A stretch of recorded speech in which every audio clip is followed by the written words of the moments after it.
What's going on, fam? Oh fuck, I cannot scratch my head like that today. What's going on, fam? It's who the fuck am I going the right way? Alright, so we got 12 minutes. I think I can do this. It's Larry Wiggins, baby, Mr. Lawful Money. Out of Texas and shit. Anyways, I just want to say I watched this video by brother Anton Daniels on YouTube. I'm sure he got an IG and everything. Got a lot of respect for the brother. Actually, I've been following his content for a long time, so I fuck with bro, right? But in the content, in the video, I guess he was, I don't know like the content creator name for it, but he like stitched or, you know what I'm saying, split, shared a video of another dude, a white homie, talking about how he was really speaking on the disconnect between people that come from money and people that don't. How people that come from money see your financial failures as moral failures because they don't understand how you just can't make it work. And he was basically saying that they don't understand from their silver spoon fed perspective that, you know what I'm saying, when everything's more expensive and everything's harder, it's harder to think. The world's more of a distraction when not only do you lack the financial literacy, but you lack the financial capability and capacity, right? You don't have access to, you don't even know how to get access to, and even if you did, you really don't even know what to do with it. So you're kind of scared to have that kind of power and access to resources in your life, which is why it never really manifests, because you're afraid of it and you can't attract what you're afraid of, right? Most people don't know that they're afraid of wealth and success. They understand that more money is more problems type shit, right? And that's something we've been taught in our culture and community and shit, that the other side, they don't teach their children that shit. But so what bro was saying was, there's a disconnect because the perspective is so different and they can't see things from this perspective. So they look at it as a moral failure because we expect you to be just like us, and because you're not, there's got to be something wrong with you. No, motherfucker, your parents, your grandparents just did the right shit, and you are the beneficiary and reaping the benefits. You trust fund baby person. And there's nothing wrong with that. Like, there's nothing wrong with, so there is a conversation to be had about instilling humility in your children and helping them understand that just because you come from this don't mean everybody else came from that, and it don't make you any better. It don't make you a better person at all, right? People have their own journeys and shit to go through, you know, life cycles or whatever. You've been fortunate to be blessed and born into this situation, so don't look down on them because they haven't. Motherfucker, appreciate what you have and do your best to help them get there, right? Because the more people that are up, the more up we'll all be. A rising tide raises all ships type shit. So anyways, so I understood what bro was saying, but at the same time, whole time I'm watching the video and I'm like, but you're missing something, bro, because just because you don't come from a rich or wealthy family doesn't mean a rich or wealthy family can't or should not come from you, right? And the reason why that's even a thing, why that's a statement that people say, why that's a possibility, is because most rich and wealthy people, first generation wealthy people, they created that. They didn't come from that, right? And it's not, it was, people say self-made, but it's not, and I'm explaining that in a minute, because success is not a solo venture, ever. And I think that's what people are forgetting. That's the community, the environment that you're around that fosters that growth and development, that self-identification, that self-awareness, that transformation. Without that community, without fertile soil, it's hard to grow. You know what I'm saying? And the fertile soil for personal development and human development is community and environment, being around like-minded individuals, right? So whole time I'm watching bro, the white homie, speak his mind. You know what I'm saying? He had a valid point. And then Antoine came on back door and he was like, bro, that's aggravating how people just want to get around accountability and shit, and they don't want to accept the fact that Granted, it may not be my fault that I'm in this situation, but it's my responsibility to change it, especially if I have children or I have somebody else in my family that's dependent on me. And growing into a man at some point, whether or not you have children, somebody around you is going to be dependent on you. Or, I don't want to say this lightly, but what are you here for? If you're not dependable, you're not useful, what are you here for? That might hit hard to some people, and I don't want you to take it like, well, shit.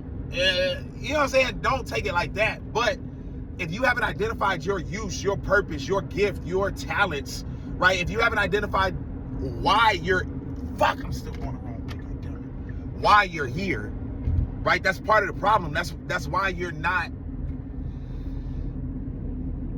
exhibiting the value, you know what I'm saying? Is that maybe why you feel like you're not useful type shit, because you haven't found it, you haven't identified it. And sometimes it takes a long time for people to find it. Actually, full circle, case in point, the reason why it takes so many people so long to find their gifts, talents, values, purpose, and all of that, everything I said before, is because they're distracted. A lot of people are broke. A lot of people don't have time. We're surviving. Gas prices up, food prices up, milk costs $6, eggs cost $12. Like, shit, bro, it's hard out here. You know what I'm saying? I get why it's hard out here for some people. I mean, I know the numbers, but I don't really care. The money gonna come. You know what I'm saying? I'm beyond that. But I still understand, because I remember those times. You feel me? So, but people that didn't come from them can't remember them. They have no recollection. There's no connection there. It's hard to communicate. They speak in a whole different language. It's like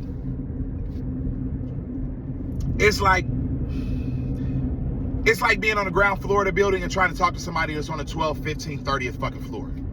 Right? The message ain't gonna land. Even if it's dropped on your head, it ain't gonna do what it's supposed to do. You know what I'm saying? So there's gotta be some kind of, I don't know if equity is the word I'm looking for, or balance in perspective, or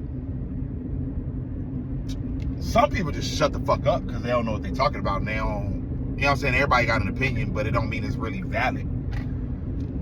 But what I was saying is, full circle moment, it's hard to identify your gifts and purpose, your goals, your talents. When you're distracted, you're surviving. When you're not healthy, when you're comfortable being broke, you know what I'm saying? When you spend all week at work, and then the couple days you do get off, you spend that watching bullshit TV and ratchet ass trap music and all this whole shit. You know what I'm saying? Like, I get why it's hard to overcome, to transform, to identify some shit. You know what I'm saying? What the real problem is. This is why, you know what I'm saying? You know, I always say most people ain't aggressive or angry. They're just broke and hungry. Like, if you feed a motherfucker and put some money in their pocket, people will be in a lot better mood. There's a third aspect to that, but we're not gonna talk about that on this motherfucking, you know what I'm saying? But, so the difference between wealthy children, trust fund children that come from spoon-fed type situations, right, is their parents have built a system or structure financially that allows for their parents not to be worried about money, and for their kids to focus on their future for real. That's why wealthy people send their kids to school. That's why wealthy people send their kids to magnet schools. That's why wealthy people have their kids in piano lessons and tennis and golf and swimming. That it's a difference between that and middle class, even upper middle class, putting their kids in football, basketball, right? Soccer is like the middle ground for real.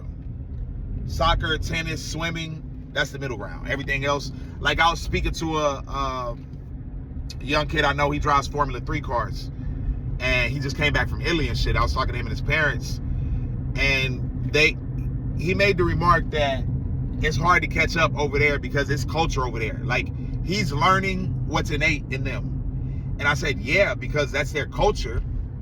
They drive and golf and play tennis like we send our kids to play basketball and football over here. I said it's a different level of sport, but it's also a different level of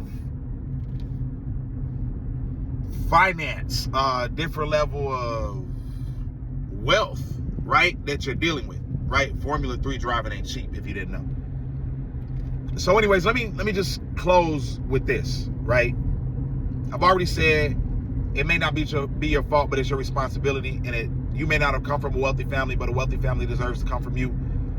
I'm gonna post the video that brother Anton Daniels made, you know what I'm saying, so y'all can see what I'm talking about. But what I want to tell you is two things can be right at the same time, because both of these men were right. Both of these brothers were right. They both had a valid point, right? We shouldn't be mad at them because they don't understand our perspective. And this ain't even a race thing at this point. This is a haves and have-nots type thing, right? You have not because your parents, your grandparents didn't do. Somebody before you didn't do, and that's why you're where you are. If you don't want that to be the case for your children, your grandchildren, your great-great-great-great-grandchildren, it is for you to do the things that they didn't. So that later, your lineage, your progeny can be the haves instead of the have-nots. That's your responsibility, right? But I'm gonna leave you with this, and I guess I'll expound on this later because this is a deeper thought. But there's three things that'll change your life, no matter where you are in life, no matter what your financial situation, no matter what your level of survival is right now. Hell, you could be doing well in life and want to take a step to the next level and do better. But there's three things that'll change your life. And these are real general, but they're real specific, right? The three things that'll change your life are the people you hang around, the people you allow around you, the people you hang around most, because we know you are an average of the 5 people you hang around most. If you hang around 5 broke people, you're gonna be the 6th one, right? So the people you hang around is important. That's part of your community, that's part of your environment, that's part of your fertile soil, right? And speaking on fertile soil, the events you attend, right? The rooms you get in with like-minded individuals, with equally yoked individuals, with individuals with the same level or a higher, better, more developed level of clarity than you, right? The rooms that you get in, the events you attend, and the books you read. Oh, fuck. I hate these goddamn curves. Well, I'm 3 minutes away, so I guess that bought me a little time. But the books you read. And the reason why the books you read is so important is because if you've ever heard the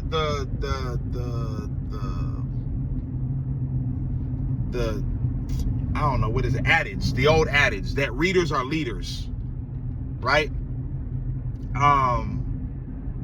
Readers are leaders because, and when I say readers are leaders, I'm not talking about readers like everybody that's reading the new Zane book, even though them joints be live, or everybody that's reading the new, 50 Shades book, or the new Stuart Woods book, or the new is it John Grisham? You know what I'm saying? Like, it's a lot of authors and shit. You know what I'm saying? I'm not talking about those books. I'm talking the people that lead society are the people that read. And they're reading certain types of books. Actually, you can find any successful people in your town and ask them, hey, give me your reading list. What books have you read that changed your life? And if you ask 100 successful people that you can find, this is why it's important to get in the right rooms and get around the right people, right? Because by default, you'll find successful people. You'll find people with a higher level of clarity than you, right? People that have done what you want to do, right? But if you were to go, like, I think it was Dale Carnegie that wrote Think and Grow Rich. And this was a dude that went in and interviewed 100 successful people, or a lot of successful people of his time, asked them all the same questions, whatever. What strategies, principles, concepts, ideals, ideology, philosophy did you adopt, did you implement, do you carry with you on a daily basis that has allowed you to become the successful person that you are today, that attracted me to you? Wow, that's deep. So, basically they all said the same thing, or different versions of the same thing from different perspectives because they had different stories. And that's why he wrote the book Think and Grow Rich. On the topic of readers or leaders, this is one of the first books you should probably go read. Also, How to Win Friends and Influence People is another great one. And I think he did the same thing. Matter of fact, I think that was written by the same person. I've read them both, but the author isn't so important, even though the author's story is dope, because that's a story you can implement now today, because nobody's done it in a very long time. Now, I'm really giving y'all game because I plan on doing this myself, but I got so much shit going on. I really should just stop and do this, because if I focus on just this, I think I win on just that. But anyways, but ain't nobody gonna watch this video for a while, so I got a while, you know what I'm saying? Shit, but fuck, readers are leaders, Think and Grow Rich. He interviewed all the successful people. You know, I've been having a lot better control of recollecting my thoughts and shit lately, which is dope as fuck too.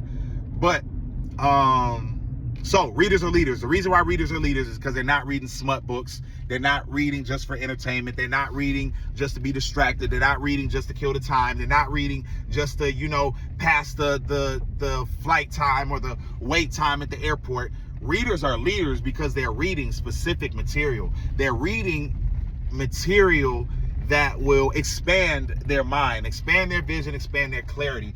Readers are leaders because they're reading from other experiences and shared wisdom of other successful people, decades worth of knowledge that they can consume in a weekend, in a couple of hours, that you ain't even gotta read no more. You can listen to it on YouTube or Audible 9 times out of 10, and in a day or two, change the whole perspective and trajectory and velocity of the growth of your business, because you read something and understood something that you saw Walmart going through in their inception, that you're going through right now in yours, and now you don't have to go through that same pain point, and you just eliminated 20 years of a learning curve.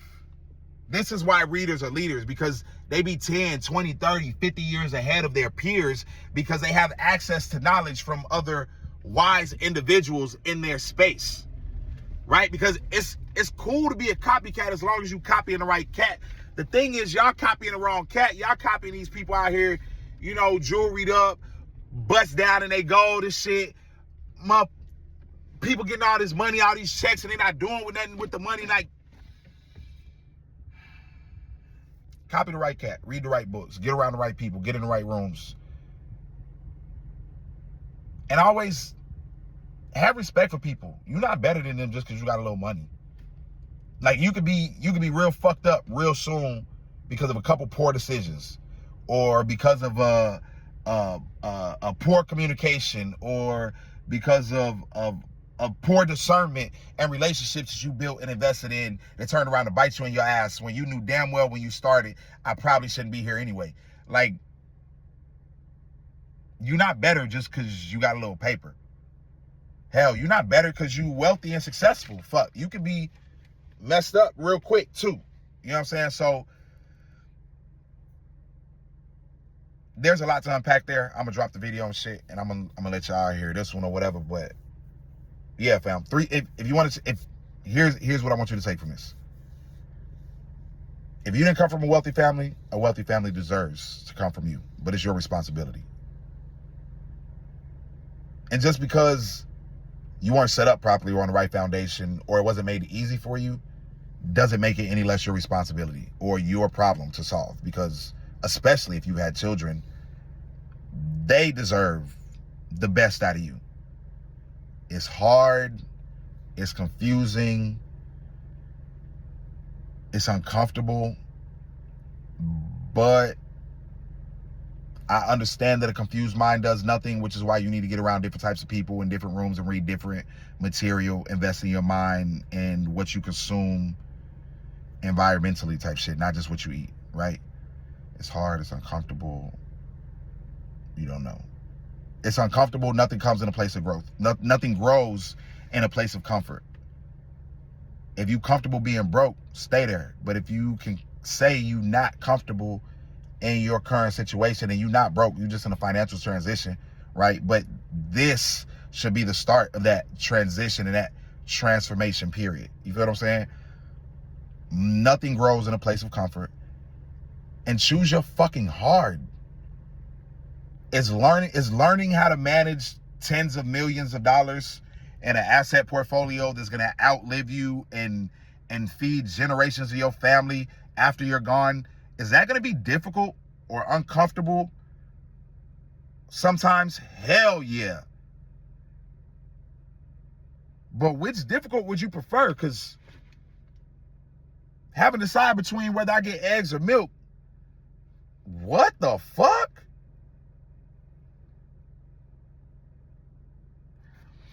I don't know. I hope something in there resonated with you. Maybe I made some sense. Maybe I didn't. I'm trying to, master this communication thing. Figure out how to speak to different people at different places of their lives and different languages with different communication styles. So it's a process. Don't trip. He ain't through with me yet. But what I will say is, for now and forever, you're going to have to apply yourself to supply your wealth, because the only limitations you'll ever have are those you apply and accept on yourself. So I'm going to urge, encourage, and implore that you do something today that your future self will thank you for, because nobody's coming to save you, right? I would definitely have you consider, instead of feeling like the sky is the limit, set your limit at the stars, right? Because if you shoot for the stars, even if you miss and fall short, you'll land on the moon, and the footsteps you leave will be proof that you did something, proof for you to point to that, you know what I'm saying? We wasn't just talking shit, and that's miles beyond where you started, and that's the launch point for your next generation. You feel what I'm saying? But either you gonna live your dreams or your nightmare, right? Either you're gonna pay the price of discipline or the price of regret. Damn, I forget what Hazik always says, and that would have been the perfect fucking ending. But next time, like I said, I'm learning, I'm getting it. We growing the shit. But either you're gonna have to expand your mind to match your dreams, or your dreams will just shrink to match your mind. And that is why you need to get around the right type of people. That's why you need to read the right books. That's why you need to get in the right rooms. And if anything I've said in this last 21 minutes has made sense to you, and I ain't almost died, because I'm covered in all the grace in the world type shit, which is why I give grace, even though a lot of people don't be deserving it from me. But fuck it, I don't be deserving it sometimes either, and I got it. So here you go. You know what I mean? But yeah, fam. 3 things that'll change your life. You might need to check this video out, and if it helps you, share it with somebody else. I think there's a like, subscribe, or share button. You can comment if you got anything to add, or if there's anything to miss that I missed. I'm gonna post Brother Anton video in the joint, and yeah, y'all help your boy run this up, because Hero University is on the way. We got a lot of things coming. We got a lot of work to do, but my goal has always been your growth. And for a long time, I didn't know how to structure that, but we got it though. So I'm gonna see y'all on the other side. See y'all on the next video. It's Larry Wiggins Bay. Hey, for real, y'all can just start calling me Doc from now on until they put the doctor in front of my name. It's Doc. You hear me? Peace.